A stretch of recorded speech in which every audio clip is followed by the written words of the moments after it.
Today we'll be moving towards to the new chapter, that is India's foreign policy. Okay, first of all, we'll be moving towards to non-alignment movement, which I'd already explained you in our Zoom class. As I've told you, the first important Indian foreign policy after independence was neutral. Because see here, during those days, okay, during that era, the world was being divided into two superpower blocks. The world was being divided into two superpower blocks, the Western as well as the Soviet bloc. One camp was being led by United States and the another camp was being led by Soviet Russia, and these both countries, they wanted to influence all over the world, they wanted to influence the different countries of the world, and they wanted to get the support of most of the countries of the world, okay, just to be the most powerful country in the world. So India during that time had played a very, very important role not to support either of the two blocks. So India remained neutral. India did not support Russia as well as America. So then immediately India started one movement which we call as non-alignment movement.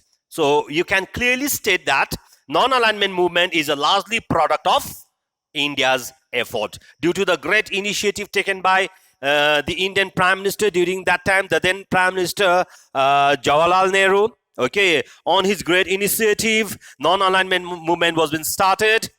This was a great effort which was to give a collective answer. Okay, this was a great effort to give a collective answer to the bloc politics of the great powers, and also to maintain a friendly relations among the countries who wanted to free themselves from the colonial dominations. Try to understand. Okay, so this effort, which I've told you, the effort started by our country India, non-alignment effort.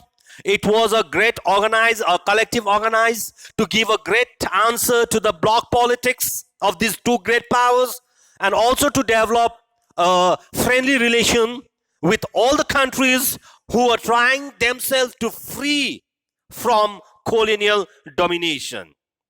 That was one aim. And the another most important aim of NAM or non-alignment movement was to promote international peace, to maintain peace in the whole world. Now, as you all know, my dear children, the period of 1950s, or let's say the 1950 era, was the Cold War era.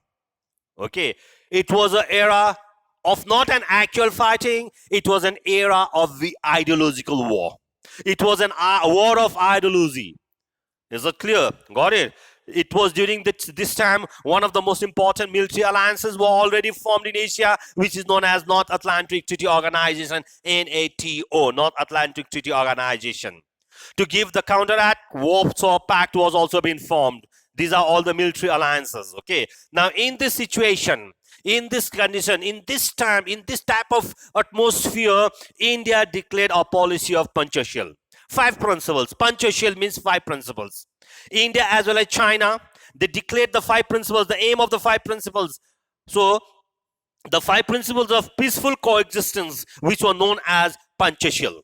Panchashil means what? The 5 principles of peaceful coexistence. Number 1, let's see what were those 5 principles. Try to note it down. Number 1, a mutual respect for one another's territory integrity. That means the territory of one another country should be respected by each of the country. That means we should not cross, or we should not colonize or rule over the territory of another country. Non-aggression. No country will be aggressive, because if you get aggressive, obviously there will be a great chances of war. So no country will be aggressive.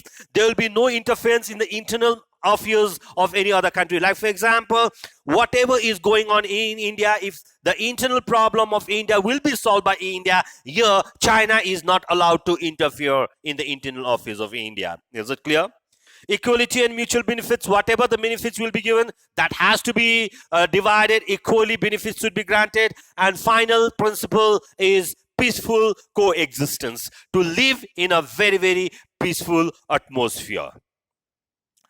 Okay, let us see what were the reasons. Okay, what were the reasons for the following of the non-alignment policy? Let's see. Now, the word third world was first used in the 1950s to describe the countries which did not belong to the first world. Okay. Third world. This was the word. It was been first used in the year 1950s. For what purpose it was been used? It was been used to describe the countries which does not belong to the first world. So don't get confused out here. Okay. The word third world, for the first time used in the year 1950s, just to describe all the countries which does not belong to the first world. As you know very well, after the end of the Second World War, the decolonization process started. See, before Second World War, okay, most of the countries, Asian nations, most of the African nations who have been colonized by somehow one or the another European countries. Now, after the end of the Second World War, decolonization process started. Decolonization means to leave that country, to free that country, to just remove or withdraw the military or the army which were been stationed in that country by the other European powers.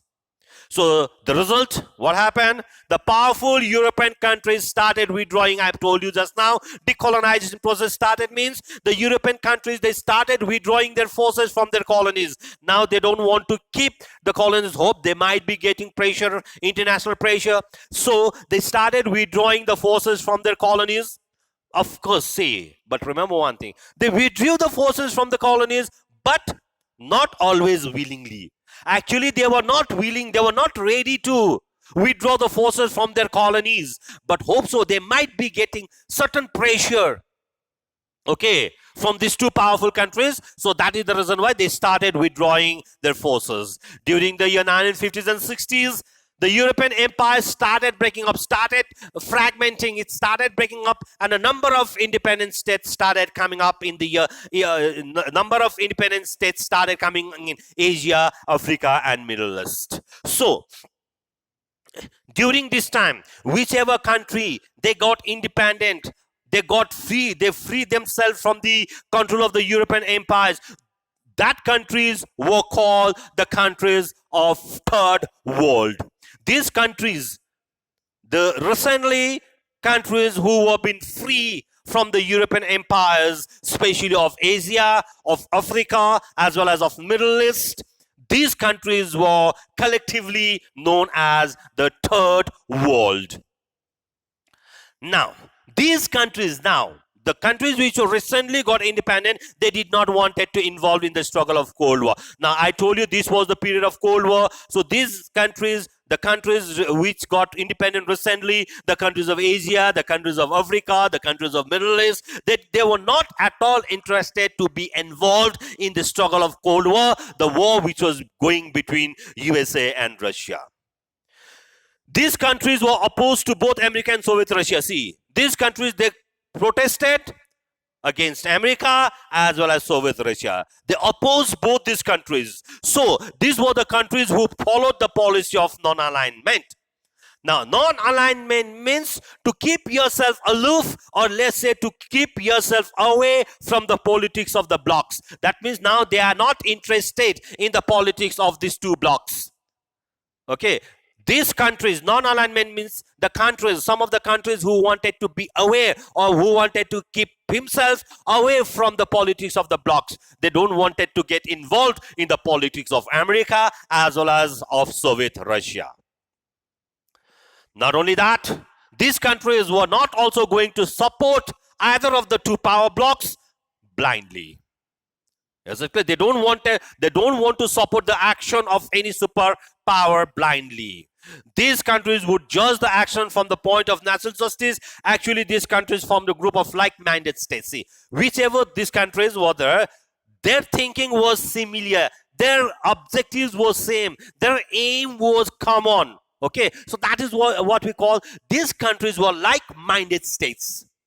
So finally, the non-alignment movement started with the countries of the Third World. So you can clearly say that the non-alignment movement started with the countries of the Third World. Which countries are called as the countries of the Third World? The number of independent states which emerged after the breakdown of European empires in Asia, as well as in Africa, as well as in Middle East. So these countries were called the countries of Third World. So we can clearly say that this non-alignment movement started by the countries of Third World, and these countries, they always wanted to keep themselves out of alliances. They wanted to keep themselves away from the military pacts of their own interests. See, these two countries, okay, when I come to the point, especially of these two superpower blocks, America and Soviet Russia, okay, they started signing a pact with certain countries. They started signing the military pact, etc. For what purpose? For their own interest. But these countries, I'm talking about the third world countries, the countries which belong to the third world, they don't wanted to support the alliances or a military pacts. They wanted to keep themselves out of these alliances as well as military pacts. Because let's see what are the reasons which really forced them to follow this non-alignment policy. Number one was needs for economic developments. Very important, my dear children. See, the poverty of the third world countries was another cause for adoption of this policy. Why? Another most important reason for the adoption of the policy called non-alignment policy was these third world countries were being completely deteriorated. Their economic condition was being completely spoiled, and they were downtrodden. They were very much poor. The poorness, the poverty of these countries really was another cause for the adoption of non-alignment policy. Economically, these countries were extremely poor. See, I told you. Economically, the countries which belong to third world, they were completely poor, though they constitute almost 70% of the world's population. See, more than 70% of the world population belongs to these third world countries. Try to understand. More than almost, let's say, 70% of the world's total population you can find in this third world countries, and these third world countries were economically very, very poor. So the country needed financial and technical assistance from the power bloc. So obviously they were in need of financial support. They were in need of the technical support from these two superpower blocks. So that is the reason why they remain neutral. Is it clear? They remain neutral. Need for peace. Another most important factor for this adoption of this policy was peace. The need for peace was another important factor. These countries realized that they would not be able to make any development without peace in the country. Very important point to be noted, my dear children. Without peace, they cannot make any development. These countries, the countries which belong to the third world, they clearly realize that without peace, they will not be able to make any development. So they looked at the arms race as a dangerous for world peace. See, if the arms race will continue, that is another most important step moving forward to destroy the peace in the world. Because arms race means to, as you know well, to establish or to store more and more our arms and ammunition, okay, to manufacture more and more arms ammunition. So that is arms race. So if this arms race continue, then that will be another most important danger for the world peace. So what they wanted to do, they wanted to make UNO much stronger by following the policy of non-alignment. So these third world countries, they wanted to make United Nations organization much more stronger, so that by following the policy of non-alignment. Okay. Now let's see what happened in the meeting or a conference which took place at Bandong Conference 1955. Very important point, note it down. President Sukarno of Indonesia organized a conference of 29 Asian and African nations at Bandung in 1955. The five principles of Panchashil were given a practical shape in this conference. Here, Pandit Jawaharlal Nehru said, this conference gave a chance to the leaders of Asia and Africa to come closer and understand the problems of the third world countries. See, finally, one conference was being organized by President Sukarno of Indonesia. President Sukarno of Indonesia, he organized one conference at a place called Bandung in the year 1955, and 29 Asian an African nation has participated this conference. It was in this conference only a practical shape was given to the Panchashil. A practical shape was been given to the 5 principles of Panchashil. It was in this conference only Pandit Jawaharlal Nehru, he gave a statement, he gave a speech stating that this conference, the conference which has been held at Bandong, this conference has really helped us, or it has given a great opportunity for the leaders of Asia as well as for the leaders of Africa to come close together and to understand the problems of the third world countries. Actually, what were the main problems of the third world countries? So this conference has really given us a great opportunity, because in this conference, the leaders of Africa and Asian nations had come together. It marked the birth of Asia and New Africa. So this conference really gave a birth to Asia as well as New Africa. The leaders present there agreed to subscribe to the 5 principles of peaceful coexistence or Panchashil. See, whichever leaders, I told you, 29 African and Asian states, the leaders from 29 African and Asian states has participated in this conference, and all these leaders who were present in this conference, they agreed, yes, we will start promoting the 5 principles of peaceful coexistence, or let's say Panchashil. So they showed complete unity and agreement with each other. Now, these 29 Asian and African states will be united together and will agree with each other, especially to support the aims and objectives of UNO. Is it clear? So these countries, whoever present, 29 Asian and African countries who had participated, they completely got united and agreed with each other, and they will all support the aims and objectives of United Nations Organization. Okay, my dear children, I'll end up my class out here. This much for today. In our next class, we will move towards to the another conference which we call as a Belgrade Conference, the first summit of non-aligned nations. Everything is it clear for today? I am ending up my class out here. Thank you very much.